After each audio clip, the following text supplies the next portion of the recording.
ये वाली है, ये वाली रेखा हमारी 82.5 डिग्री है, ये आ जाएगी, ये जो आई है ये रेखा। अब देखते हैं ये 5 राज्यों से होकर गुजरती है। 5 राज्य कौन से हैं? उत्तर प्रदेश, मध्य प्रदेश, छत्तीसगढ़, ओडिशा, आंध्र प्रदेश। किन राज्यों से? 5 राज्यों से होकर गुजरती है। उत्तर प्रदेश, मध्य प्रदेश, छत्तीसगढ़, ओडिशा, आंध्र प्रदेश। उत्तर प्रदेश, मध्य प्रदेश, छत्तीसगढ़, ओडिशा, आंध्र प्रदेश, 5 राज्यों से होके गुजरती है। ये देखिए मैप के साथ मैंने आपको बता दिया, ये ज्यादा क्लियर होगा आपको।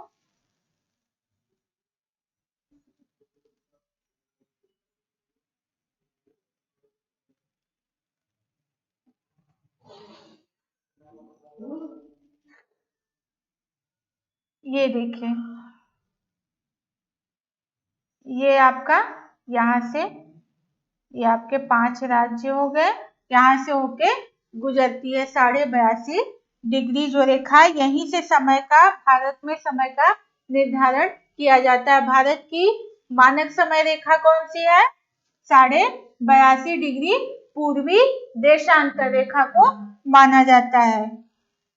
82.5 डिग्री पूर्वी देशांतर रेखा को माना जाता है। तो ये हो जाएगा आपका उत्तर प्रदेश, मध्य प्रदेश, छत्तीसगढ़, ओडिशा, आंध्र प्रदेश। चलिए, ये आपका जो इम्पोर्टेंट चीजें थी थोड़ा सा हमने डिटेल में इसको बता दिया है। बाकी जो है इसको फिर से हम लोग जानेंगे जब इंडिया ज्योग्राफी पढ़ेंगे।